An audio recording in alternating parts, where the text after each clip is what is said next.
यहाँ हम बात करेंगे राष्ट्रीय आय एवं योग्यता आधारित छात्रवृत्ति की। ये एक परीक्षा होती है जो क्लास 8th में अध्ययनरत बच्चे होते हैं वो इस फॉर्म को भरते हैं और इसमें छात्रवृत्ति मिलती है 48,000 रुपये, यानी 1,000 रुपये प्रति माह मिलती है और ये 4 सालों तक मिलती है, यानी क्लास 9th में मिलेगी, 10th में मिलेगी, 11th में मिलेगी और 12th में मिलेगी। यानी हर साल आपको 1,000 रुपये, हर माह आपको 1,000 रुपये दिया जाएगा और ये 4 सालों तक मिलेगी, यानी प्रति वर्ष 12,000 रुपये और 4 सालों में 48,000 रुपये। तो कौन फॉर्म भर सकता है? ये 29 अगस्त 2022 से फॉर्म भरा जाएगा और यहाँ नोटिफिकेशन जारी कर दिया गया है। किस वेबसाइट पर मिलेगा, क्या क्या इसकी डिटेल होंगी, तो आइए इस पूरी डिटेल को समझते हैं। पूरी पीडीएफ है, इसमें आप देख सकते हैं 24 अगस्त 2022 की ये नोटिफिकेशन है। यहाँ पर डॉक्टर सर्वेंद्र विक्रम बहादुर शिक्षा निदेशक बेसिक, यहाँ पर आप देखेंगे कि ये डेट मेंशन की गई है।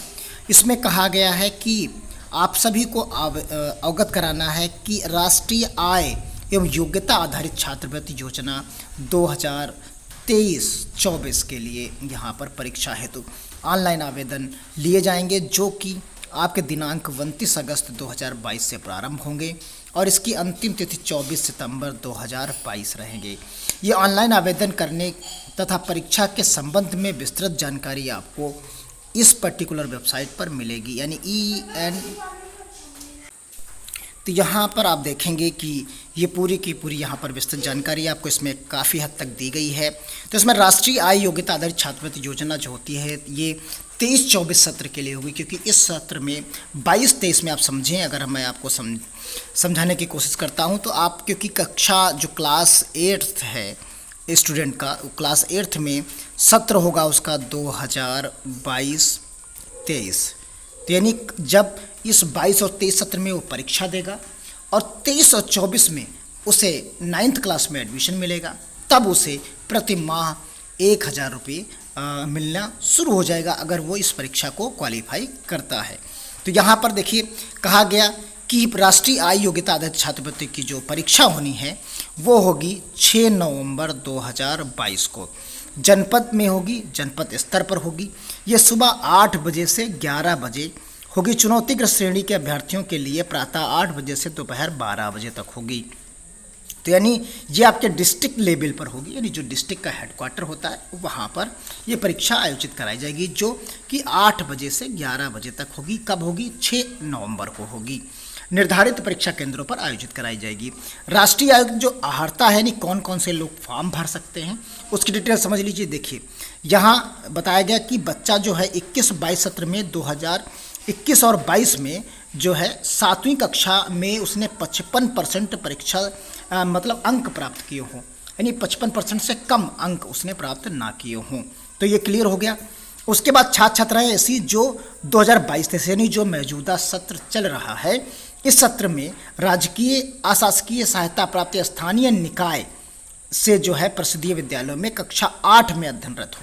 अब देखिए कक्षा 8 में उसे अध्ययनरत होना है, यानी इस सत्र में वो कक्षा 8 में पढ़ रहा हो, तभी वो फॉर्म भर सकता है और साथ में 55% से कम नंबर उसके नहीं होने चाहिए।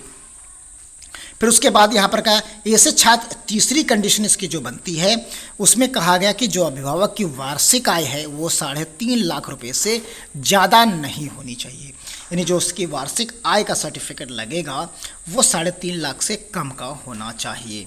अब किन किन विद्यालयों में राजकीय, शासकीय, अशासकीय सहायता निकाय, स्थानीय निकाय, तो देखिए इसमें क्या है आपके लिए कहा गया, देखिए इस पर्टिकुलर नोट को आपको पढ़ना है, समझना है कि इसमें इस परीक्षा में केंद्रीय विद्यालय, जो केंद्रीय विद्यालय होते हैं सेंट्रल गवर्नमेंट के, केवी जिनको कहते हैं आप, जेएनवी यानी जवाहर नवोदय विद्यालय, सैनिक स्कूल, राजकीय आवासीय, जो राजकीय आवासीय हैं उनकी, और प्राइवेट विद्यालय में अध्ययनरत, जो प्राइवेट विद्यालयों में अध्ययनरत हैं उनके लिए, यानी कोई भी मान्यता प्राप्त विद्यालय जो प्राइवेट स्कूल है वो उसके छात्र सम्मिलित नहीं हो सकते, यानी वो लोग फॉर्म नहीं भर सकते। यानी जो प्राइवेट स्कूल में पढ़ते हैं जिनको मान्यता प्राप्त है विद्यालयों को, वो नहीं भर सकते। सैनिक स्कूल के बच्चे नहीं भर सकते, यहाँ पर नवोदय विद्यालय के नहीं भर सकते, केंद्रीय विद्यालय के नहीं भर सकते, और राजकीय जो गवर्नमेंट के जो हैं, जो आवासीय हैं, वो नहीं भर सकते। तो कितने विद्यालयों के बच्चे इस फॉर्म को नहीं भर कौन सकते हैं? जो जूनियर हाई स्कूल यानी प्राइमरी स्कूल जो आपके गांव में है, उसका जो जूनियर हाई स्कूल है, यानी आपके गांव हम पूर्व माध्यमिक विद्यालय या उच्च प्राथमिक विद्यालय या उच्च जो है आपका जो भी यूपीएस नाम से जानते हो, या आप इन आपके ग्राम सभा में जो स्कूल हैं उनमें जो बच्चे पढ़ते हैं, वही उन बच्चों के उन स्कूलों के बच्चे पढ़ सकते हैं। जैसे जीआईसी के बच्चे भर सकते हैं इसमें, जो कक्षा 8 में अध्ययनरत हों, लेकिन वो आवासीय नहीं होना चाहिए। जो आवासीय होंगे राजकीय वाले, उनमें के बच्चे नहीं भरेंगे। जिनमें आवासीय नहीं हैं वो यानी आपके कुल मिलाकर जीआईसी के बच्चे भी इस फॉर्म को भर सकते हैं, या कोई आपका नगर पालिका या निकाय के थ्रू चल रहा हो तो वो भी फॉर्म को भर सकता है। क्लियर हो गया होगा। राष्ट्रीय आय एवं योग्यता आधारित छात्रवृत्ति योजना के निम्नलिखित होने वाले अभ्यर्थियों से कोई परीक्षा शुल्क नहीं लिया जाएगा, यानी इसमें फॉर्म का जो शुल्क है वो क्या होता है, जीरो रहता है। क्लियर है, फॉर्म की आपको कोई भी यहाँ पर नहीं दिया जाएगा। राष्ट्रीय योग्यता आधारित छात्रवृत्ति में भारत सरकार द्वारा उत्तर प्रदेश के लिए 15,143 सीट का कोटा निर्धारित किया, यानी इतने बच्चे पूरे प्रदेश से सेलेक्ट किए जाएंगे। 15,143 बच्चे सेलेक्ट किए जाएंगे, जिसका जनपदवार अलग अलग संख्या कोटा निर्धारित है, यानी हर जिले का अलग अलग जो है आपका रहेगा कि इस जिले से इतने, इस जिले से इतने, यानी 75 जिले हैं, हर जिले का आपकी अलग अलग मेरिट बनेगी, उसका कोटा अलग अलग होता है। मेरिट के आधार पर चयन होगा, क्योंकि जो आप मार्क्स लाएंगे उस पर्टिकुलर परीक्षा में, उसी के आधार पर जो है आपका सिलेक्शन होगा। देखिए, छात्रवृत्ति के रूप में 1,000 रुपये प्रति माह की दर से 12,000 रुपये वार्षिक के लिए प्रस्तावित है, जो भारत सरकार द्वारा निर्धारित प्रक्रिया के अंतर्गत देय होगी।